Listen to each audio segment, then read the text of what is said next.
Have you ever watched the waves wash away your footprints on the shore? And yet, you keep walking back. Why do we return to places where we've already been hurt? They say a smart person learns from other people's mistakes. But we're human. We're hearts that break and heal, that still dare to believe. This video is about why we sometimes repeat our own stories, and why it's not weakness, but a quiet kind of strength. In The Alchemist, Paulo Coelho wrote, "Sometimes the heart whispers, sometimes it screams, and you have to listen." Picture a beach. You're walking barefoot across soft sand.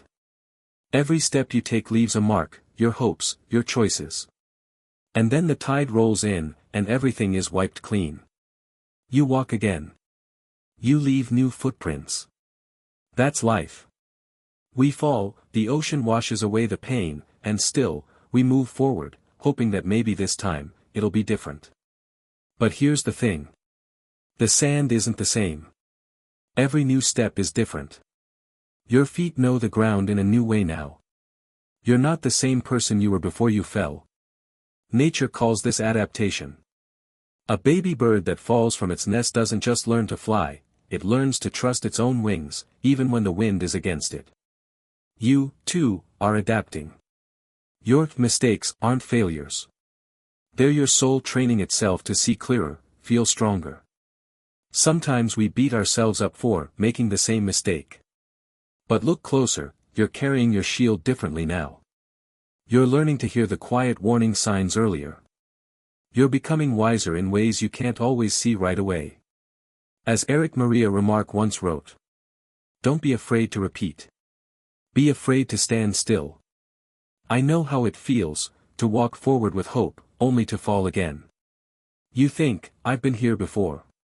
Why am I back?" But with time, I realized, falling again doesn't mean I'm failing. It means I'm moving. My footprints in the sand aren't signs of weakness. They're proof that I had the courage to keep walking, even when the tide wasn't gentle. You're not alone in this. Everyone you admire has left their fragile footprints somewhere too. I won't be afraid anymore to walk familiar paths. Now I know, every step I take is already a new me. Now I understand, repeating doesn't mean losing. It means learning how to fly a little farther each time. Picture a mountain river. The water looks wild and chaotic, but it remembers every rock, every twist, every trap. And we often dive right in, forgetting there are maps written by those who came before us. Why do we insist on learning everything the hard way? Why do other people's stories seem irrelevant until we feel the same pain ourselves? Today, let's talk about the quiet strength of watching and learning, before the current sweeps you away. There's an old Japanese saying. The wise one isn't the person who never falls, it's the one who sees where others stumbled and builds a bridge. Imagine yourself standing at the start of a mountain river. The water rushes forward, crashing over rocks, smashing against the sides. At first glance, it all looks random. But if you look closer, the river remembers every obstacle, and finds ways to flow around them. People are the same. Those who have faced pain leave behind invisible markers, stories, books, quiet advice.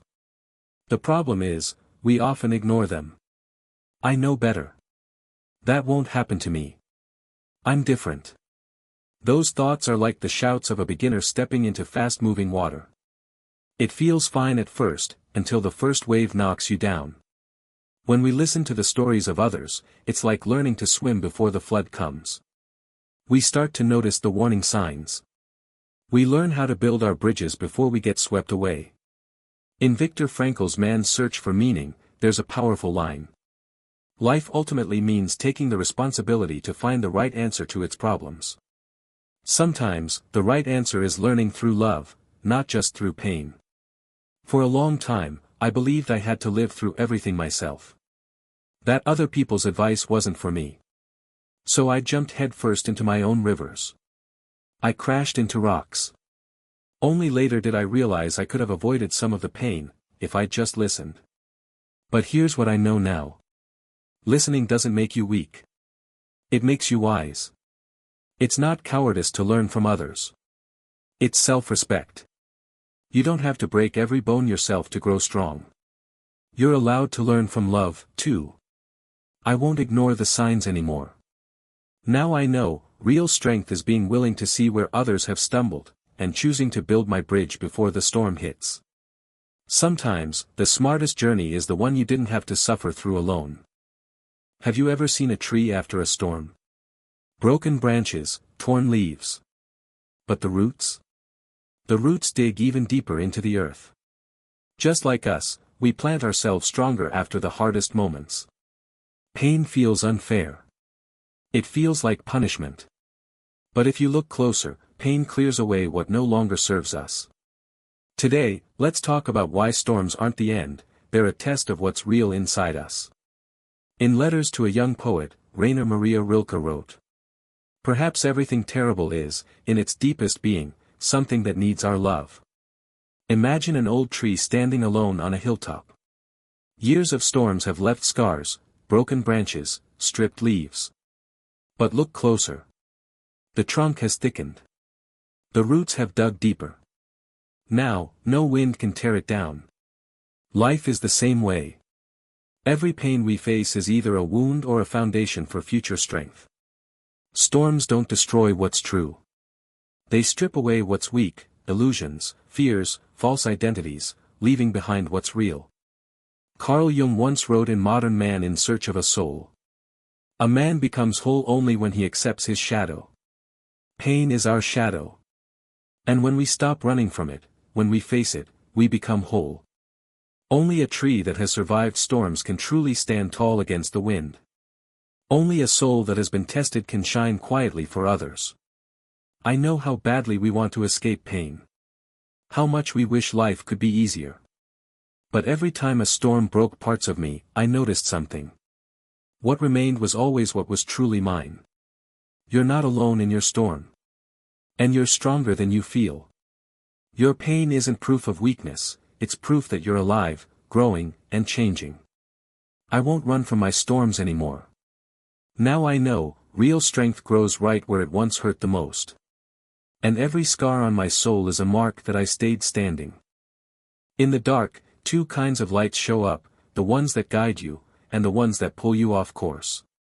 The lighthouse doesn't scream for attention. It simply shines. The real question is, can we feel which light is truly ours? When life gets dark, when it hurts, when it's confusing, suddenly everyone around us has advice. Do this. You're doing it wrong. Listen to me. But how do we stay true to ourselves in a storm of voices? Today, let's talk about how to protect your own light, even when the world gets loud. In The Artist's Way by Julia Cameron, there's a line that says, "Your inner voice is quiet. It won't shout over the noise of the world." Picture yourself in the middle of a wild storm. Waves crashing, wind tearing at the sails. And then, far off in the distance, a tiny light. It doesn't flash. It doesn't shout orders. It simply shines.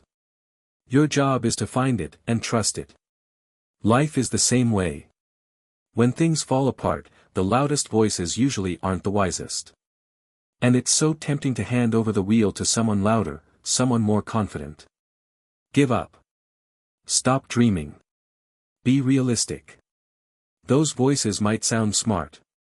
But if they don't match the quiet pull inside your chest, they're not your lighthouse. The true lighthouse doesn't force you. It reminds you where you were heading all along. Seneca once said, "If a man knows not to which port he sails, no wind is favorable." Our job, even in the middle of a storm, is to remember, this is our ship. And only we can feel where our true harbor lies. I remember moments when I just wanted to give up. Let someone else steer. Listen to someone stronger, someone smarter. But every time I walked away from my own light, I felt hollow inside. Even if, from the outside, everything looked fine. You don't have to apologize for your dreams. You don't have to betray your own lighthouse. You're your own navigator. And that's not weakness, that's honor. I won't silence my own light anymore. Now I know, the real path is the one where my heart refuses to stay quiet. Even in the storm. Even in the dark. Because my lighthouse isn't shining for them, it's shining for me. Spring never arrives overnight. No one wakes up one morning to see a tree in full bloom. Every bud opens in its own time. So why do we expect ourselves to change instantly? We're used to speed, instant results, instant relief, instant answers. But real change inside us is like the changing of seasons, slow, patient, wise. Today, let's talk about the quiet power of trusting your own timing, and why waiting is a vital part of your journey. In The Power of Now, Eckhart Tolle writes, "Nature does not hurry, yet everything is accomplished. Picture a garden at the edge of spring. The earth still feels cold. The trees look lifeless. The sky stays heavy and gray. But under the surface, invisible things are happening. Roots are pushing deeper, sap is rising quietly, seeds are whispering songs of new life. We are the same. When it feels like nothing is changing, when we feel stuck, inside, there's a silent rebuilding going on. Change isn't always dramatic. Often, it's slow. It starts with small thoughts, barely noticeable feelings, new reactions to old problems. As Lao Tzu said, "Great things are not done by impulse, but by a series of small things brought together." You don't have to be ready today. You have permission to bloom in your own season. I know that feeling, like the whole world is racing ahead, and you're standing still. Like you're falling behind. Like it's too late.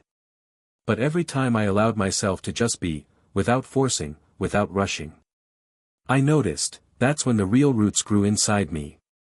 You're allowed to be a work in progress. You're allowed to be a field where spring is still quietly waking up. I won't force myself to bloom where it's not my time. Now I know, my seasons are mine. And if today still feels like winter, that's not the end. It's the quiet beginning of my greatest spring.